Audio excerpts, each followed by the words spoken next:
नमस्कार, मैं हूं अजय और ये है खबरें मतलब की, आपके मतलब की खबरें। और सबसे बड़ी खबर, योगी के मंच पर जाने पर पाबंदी क्या लगी, वो मंदिर जाने लगे।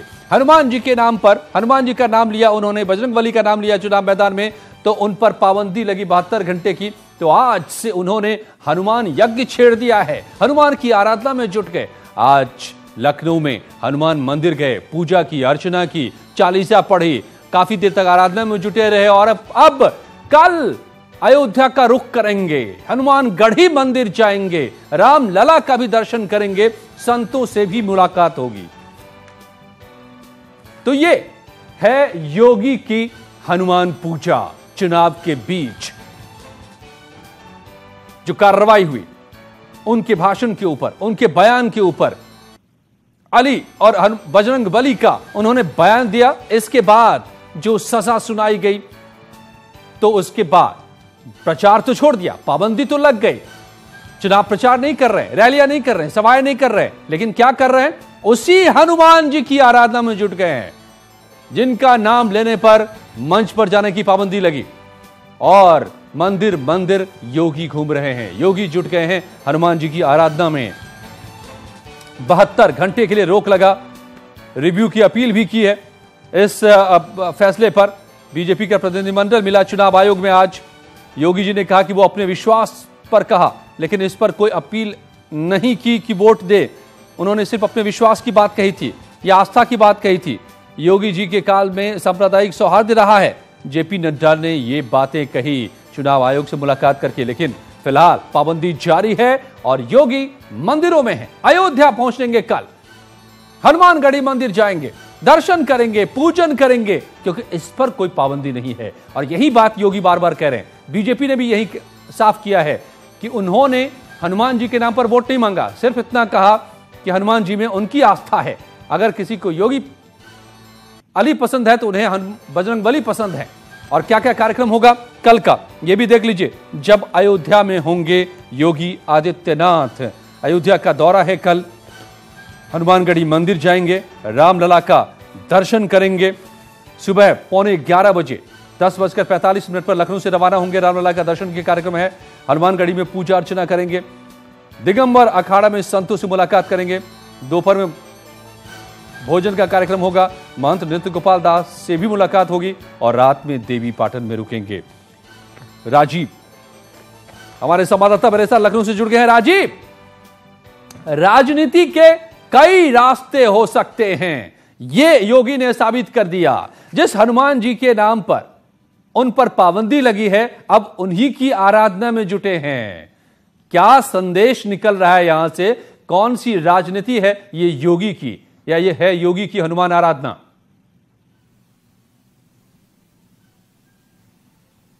देखिए, यकीनन अजय, जिस तरह से जो इस समय देश प्रदेश में लोकसभा चुनाव चल रहे थे, इस दौरान लगातार एक के बाद एक जो नेताओं के विवादित बयान आ रहे थे, उस पर सुप्रीम कोर्ट की सख्ती के बाद चुनाव आयोग ने सीएम योगी आदित्यनाथ व सपा नेता आजम खान पर 72 घंटे की रोक लगाई है उनके चुनाव प्रचार पर। वहीं बसपा सुप्रीमो मायावती पर और मेनका गांधी पर 48 घंटे की रोक लगाई थी, क्योंकि बीते 7 अप्रैल को सहारनपुर के देवबंद में जहां बसपा सुप्रीमो मायावती ने एक धर्म समुदाय मुसलमानों से वोट की अपील की थी, जिसकी शिकायत पर उनके ऊपर चुनाव आयोग द्वारा प्रतिबंध लगाया गया था, वहीं सीएम योगी ने बसपा सुप्रीमो मायावती के इस बयान पर पलटवार करते हुए ये कहा था कि अगर अली उनके हैं तो बजरंगबली हमारे हैं। और उसी का संज्ञान लेते हुए चुनाव आयोग ने सीएम योगी आदित्यनाथ पर भी 72 घंटे तक उनके जनसभाओं पर रोक लगाई है, जिसके मद्देनजर जो ये प्रतिबंध है ये आज सुबह 10 बजे से शुरू हुआ है, जो अगले 72 घंटे तक सीएम योगी पर लगा रहेगा। जिसके मद्देनजर भले ही अली और बजरंगबली के बयान पर चुनाव आयोग ने प्रतिबंध लगाया हो उनकी जनसभाओं पर, लेकिन आज सीएम योगी ने उस प्रतिबंध के बाद सबसे पहले शुरुआत उन्होंने दिनचर्या की, जो अमूमन इन दिनों वो विभिन्न प्रदेश के विभिन्न शहरों में, जिलों में जाकर रैलियों से करते थे। वहीं प्रतिबंध के बाद आज उन्होंने अपने दिन की शुरुआत सबसे पहले राजधानी लखनऊ के सुप्रसिद्ध हनुमान सेतु मंदिर पहुंचे और वहां पर उन्होंने भगवान हनुमान जी की आराधना की और साथ ही साथ फिर वो जो अपने आवास पर पहुंचे और आज पूरा दिन उन्होंने अपने आवास पर बिताया और कई नेताओं से मुलाकात की। वहीं कल भी सीएम योगी अयोध्या पहुंच रहे हैं और वहां पर सबसे पहले हनुमानगढ़ी का दर्शन करेंगे, रामलला का दर्शन करेंगे और साथ ही साथ दिगंबर अखाड़े पहुंचेंगे जहां पर वो अपना भोजन करेंगे और जो अयोध्या के साधु संत हैं उनसे मुलाकात करेंगे, उनसे चर्चा करेंगे विभिन्न मुद्दों को लेकर। इस दौरान वो जिस तरह का जो प्रतिबंध है उस प्रतिबंध को पूरी तरह से फॉलो कर रहे हैं, उसको मान रहे हैं। तो ये बड़ा फर्क है इस दौरान भले ही राजीव जिस एक ही बयान और अब पलटवार हुआ था। एक बयान आया मायावती जी का, उस पर प्रतिक्रिया दी योगी ने, दोनों पर प्रतिबंध लगा। अब मायावती जी ने खरी खोटी सुना दी, सीधे सीधे चुनाव आयोग को कहा कि हमसे ये क्रूरतापूर्वक व्यवहार हो रहा है, साजिश हो रही है। लेकिन योगी ने चुनाव आयोग से कुछ नहीं कहा, सिर्फ ये कहा कि ये मेरी आस्था है और वो सिर्फ आराधना में जुट गए हैं। संदेश दोनों ने दिए, दोनों ने कौन से रास्ते अख्तियार किए ये देखिए और देखिए, समझिए इस राजनीति को भी। धन्यवाद आपका पूरी जानकारी के लिए राजीव। तो देखना होगा जब कल अयोध्या में होंगे तो हनुमान की आराधना और राम की आराधना और कैसे होती है राम की पूजा योगी की। लेकिन आज बीजेपी का प्रतिनिधि मंडल भी मिला, सीधे चुनाव आयोग से जाकर कहा कि योगी ने आस्था के नाम पर या ईश्वर के नाम पर, धर्म के नाम पर वोट मांगने का काम नहीं किया। चुनाव आयोग से मिला है यह प्रतिनिधि मंडल, जो दिल्ली से खबर आ रही है। सीएम योगी से प्रतिबंध हटाने की अपील की गई है। आयोग को उसके फैसले पर रिव्यू करने की मांग की गई है बीजेपी की तरफ से। कहा गया है कि योगी ने सिर्फ आस्था की बात कही। सांप्रदायिक सौहार्द योगी जी के काल में सबसे ज्यादा रहा है। चुनाव आयोग से मिलकर के बीजेपी के प्रतिनिधिमंडल ने कहा है, जेपी नड्डा ने यह बातें कही हैं। उन्होंने योगी जी ने जो कहा वो अपने विश्वास पर कहा, लेकिन इस पर कोई अपील नहीं की कि उनको वोट लोग दें हनुमान जी के नाम पर।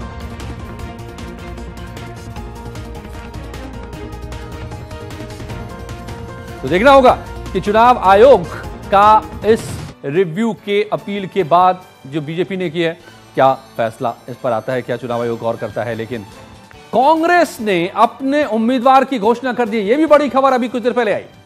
लखनऊ से प्रमोद कृष्णन को मैदान में उतार दिया है और दिलचस्प होता नजर आ रहा है लखनऊ का मुकाबला। एक तरफ राजनाथ सिंह हैं बीजेपी के दिग्गज, तो दूसरी तरफ प्रमोद कृष्णन को कांग्रेस ने उतार दिया है, जबकि गठबंधन यहां से पूनम सिन्हा को उतारने की तैयारी में। तो अब क्या देखिए बन रहा है, Rajnath versus Poonam versus Pramod.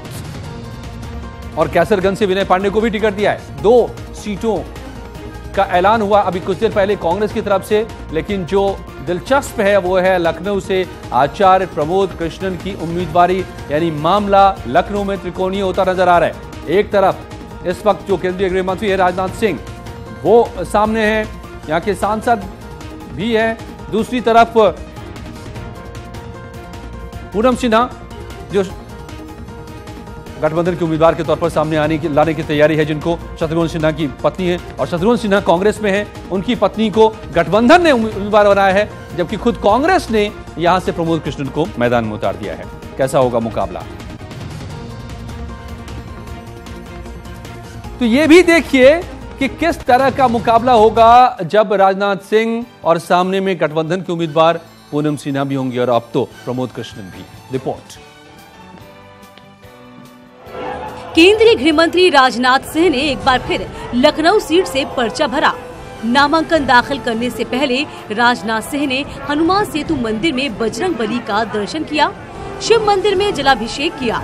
Road show में डिप्टी सीएम केशव मौर्य, दिनेश शर्मा, कलराज मिश्र समेत कई आला नेता मौजूद थे। उधर शत्रुघ्न सिन्हा की पत्नी पूनम सिन्हा ने एसपी का दामन थामा। पूनम के एसपी में शामिल होते ही ऐलान हो गया कि वो लखनऊ से चुनाव लड़ेंगी, लेकिन पूनम सिन्हा फिलहाल इस मसले पर ज्यादा कुछ बोलने से परहेज करती रही। सब कल बताऊंगी। कुछ बोल दीजिए। थोड़ा थोड़ा बोलने से मजा नहीं आएगा, आपको भी नहीं मजा आएगा। राजनाथ सिंह है यहाँ से प्रत्याशी। कोई बात नहीं। कैसे चुनाव लड़ेंगे? अरे बहुत अच्छी तरह से लड़ेंगे। वहीं बीजेपी ने दावा किया कि राजनाथ सिंह की जीत सुनिश्चित है। आज ही जनता ने बता दिया है कि लाखों वोट से माननीय राजनाथ सिंह जी यहाँ के यशस्वी सांसद, देश के सम्मानित गृह मंत्री चुनाव जीतेंगे। अब देखना है कि राजनाथ का विजय रथ रोकने के लिए कांग्रेस सामने आकर खेल करती है या पर्दे के पीछे से खेल बिगाड़ती है। Bureau report, news 18। और अब तो ये साफ हो गया कि कांग्रेस ने भी अपने प्रत्याशी उतार दिया है, वो भी प्रबोध कृष्णन के तौर पर। तो किस तरह का मुकाबला होगा, दिलचस्प जरूर बन गया है। ये मुकाबला त्रिकोणीय हो गया है लखनऊ में। लेकिन आज एक बड़ी खबर, परेशान करने वाली खबर, दुखद खबर ये आई, रोहित शेखर का अचानक निधन हो गया। ये रोहित शेखर की कैसे मौत हुई है, ये भी अब सस्पेंस के दायरे में है। पूर्व सीएम एनडी तिवारी के बेटे थे रोहित शेखर। मैक्स, दिल्ली के मैक्स अस्पताल में जब उनको ले जाया गया तो उन्हें मृत घोषित कर दिया गया। अब जब तक उन्हें अस्पताल पहुंचाया गया, डॉक्टरों के मुताबिक उनकी मौत हो चुकी थी। रोहित के नाक से भी खून बहने की खबर आई है। जब उनको लाया गया तो उनके नाक से खून बह रहा था, ऐसी भी खबर आ रही है। अब उनके शव को पोस्टमार्टम के लिए एम्स भेजा गया है ताकि पता चल सके कि आखिर मौत कैसे हुई। इस बीच रोहित शेखर के डिफेंस कॉलोनी स्थित घर को पुलिस ने कब्जे में ले लिया है। पुलिस घर के अंदर छानबीन भी कर रही है। शंकर आनंद हमारे संवाददाता इस खबर पर नजर बनाए हुए दिल्ली में इस वक्त मेरे साथ जुड़ गए हैं। शंकर, अब तक की जानकारी क्या निकल कर आ रही है, कैसे आखिर रोहित की अचानक मौत हो गई? बहुत कम उम्र थी और अचानक आज ये खबर आई है। देखिए जो परिजन बता रहे हैं कि हार्ट अटैक की वजह से मौत हुई है, लेकिन यहाँ पे मामला थोड़ा सा संदिग्ध लग रहा है, क्योंकि यहाँ पे जिस तरह से उनके परिजन बता रहे थे, उनके घर की जो सबसे पहले नौकरानी बताई कि नाक से काफ़ी खून बह रहा था और पूरा चेहरा जो है वो खून से लथपथ था। उसके बिस्तर पर वो गिरे पड़े थे। उसके बाद उसे अस्पताल में लाया गया और जिस वक्त में उनको अस्पताल में लाया गया था उस वक्त में उससे पहले ही उनकी माँ का भी इलाज इसी अस्पताल में चल रहा था, यानी साकेत मैक्स हॉस्पिटल में पहले से इलाज चल रहा था। तो जिस तरह से बाकायदा संदिग्ध परिस्थितियों में बाकायदा मौत हुई है और अस्पताल में लाने से पहले मौत हो चुकी थी, इतना ये बात हमारे डॉक्टर जो हमारे सोर्सेज हैं वो बता रहे हैं। तो इन तमाम मामलों की पड़ताल के लिए कल बुधवार को एम्स में इस मामले का पोस्टमार्टम कराया जाएगा और शव जो है एम्स में पहुंचा दिया गया है। कल इस मामले पर पोस्टमार्टम होगा और शुरुआती तौर पे एक पोस्टमार्टम की रिपोर्ट दी जाएगी, लेकिन इसका विशेष तौर पर परीक्षण कराया जाएगा और कई डॉक्टरों के पैनल में बाकायदा इसका पोस्टमार्टम कराया जाएगा। उसके बाद ही इस मौत की गुत्थी जो है वो सुलझ सकती है। हालांकि जो साउथ दिल्ली के जो डीसीपी हैं वो अभी आवास पे हैं, डिफेंस कॉलोनी स्थित आवास पर जहां पर मौत हुई है उस जगह पे पहुंच करके वो तमाम जो संदिग्ध परिस्थितियों के बाकायदा वहाँ पे पड़ताल कर रहे हैं कि किस तरह से बाकायदा वह मौत हुई, किस तरह के हालात हैं। हालांकि वो बॉडी पे किसी भी तरह कोई निशान अभी तक देखने को नहीं मिला है, लेकिन इन तमाम मामलों की पड़ताल में दिल्ली पुलिस जुटी हुई है और डॉक्टरों के साथ में भी बाकायदा संपर्क में साधी हुई है कि किस तरह से जो लक्षण देखने को मिले, किस तरह का कोई बॉडी पे कोई निशान था या नहीं था, या चेहरे से कोई और भी कुछ ऐसा लगे कि किसी संदिग्ध। शंकर, ये भी खबर आ रही है कि जब लाया गया रोहित के बॉडी को हॉस्पिटल में, डॉक्टरों ने कहा कि वो पहले ही उनकी मौत हो चुकी थी, उनकी नाक से भी खून निकल रहा था। क्या इस बारे में जानकारी कोई आ रही है आपको?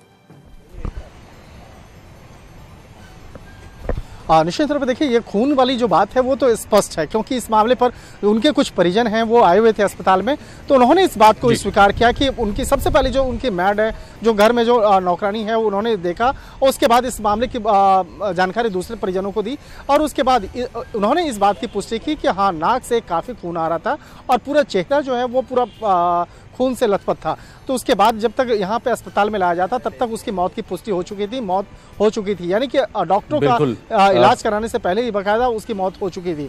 तो ये एक तरह से कहा जा सकता है कि काफी दुखद देखना होगा। आप जो कह रहे हैं कि कहीं न कहीं आशंकाएं भी उभर रही हैं कि आखिर मौत कैसी हुई, क्या सिर्फ हार्ट अटैक का मामला है या कुछ और भी है। इन्हीं बातों की पड़ताल के लिए कल एम्स में शव का पोस्टमार्टम होगा। धन्यवाद शंकर आपका जानकारी के लिए। और पहली बार मायावती के भतीजे आकाश आनंद चुनावी रैली में शरीक हुए, क्योंकि मायावती नहीं पहुंच पाई। तो क्या उन्होंने कहा, क्या किस तरह से भाषण। दूसरे चरण के चुनाव से ठीक पहले मायावती पर चुनाव आयोग का कोड़ा चला और बिना मायावती के गठबंधन की आगरा में रैली हुई। आपको बताएं कि दूसरे चरण का चुनाव माया वर्सेस मोदी है, मायावती के गढ़ में यह चुनाव हो रहा है, लेकिन वो रैली के लिए नहीं पहुंची। तो पहली बार मंच पर दिखे जो कहे जा रहे हैं बीएसपी के मायावती के वारिस आकाश आनंद, और वो जब मंच पर दिखे पहली बार चुनावी रैली में तो कैसे उन्होंने संबोधित किया, क्या कहा, ये दिलचस्प है सुनना, सुनिए। आज आप लोग बीएसपी की राष्ट्रीय अध्यक्ष एवं मेरी बुआ जी की अपील पर यहाँ इतनी बड़ी संख्या में इकट्ठे हुए हैं, तो इसके लिए हम लोग आप सभी का बहुत बहुत आभारी हैं। आकाश आनंद को आप पहली बार सुन रहे थे, मायावती के भतीजे हैं। उन्होंने कहा कि बुआ जी का संदेश लेकर वो आई हैं और उनके बुलावे पर इतने लोग आए हैं, इससे वो गदगद भी नजर आए। तो क्या आकाश आनंद ही आने वाले दिनों में सर्वे सर्वा होंगे बीएसपी के, और यहां भी अब वंशवाद आगे बढ़ेगा, देखना ये होगा दिलचस्प आगे। लेकिन एक बीजेपी में एनडीए में कहें यूपी में दरार आ गई। योगी साहब के मंत्री बागी हो गए। ओम प्रकाश राजभर लगातार बगावत के सुर छेड़ते रहे थे और अब वो लोकसभा चुनाव में अलग राह पकड़ चुके हैं। अपने उम्मीदवार भी उतार दिए हैं, 39 उम्मीदवार की घोषणा भी कर दी है। हालांकि कई उम्मीदवारों को पता ही नहीं है कि उनको टिकट मिल गया है, ये अलग बात है। लेकिन दिलचस्प और बड़ी बात यह भी है कि सीधे नरेंद्र मोदी जी के खिलाफ वाराणसी से भी उम्मीदवार उतार रहे हैं। ओम प्रकाश राजभर बीजेपी और सुहेलदेव भारतीय समाजवादी पार्टी में कम से कम लोकसभा चुनाव में तो तलाक हो गया है।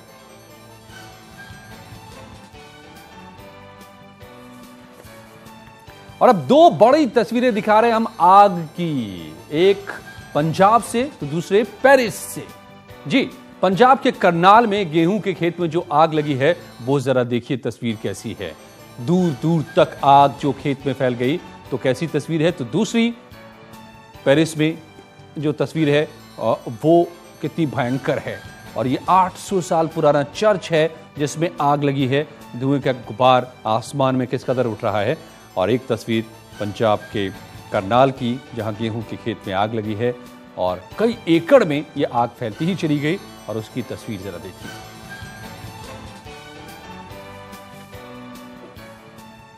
तो ये थी खबरें मतलब की, लेकिन जारी है न्यूज़ 18 पर खबरों का सिलसिला। आप जुड़े रहिए हमारे साथ। नमस्कार।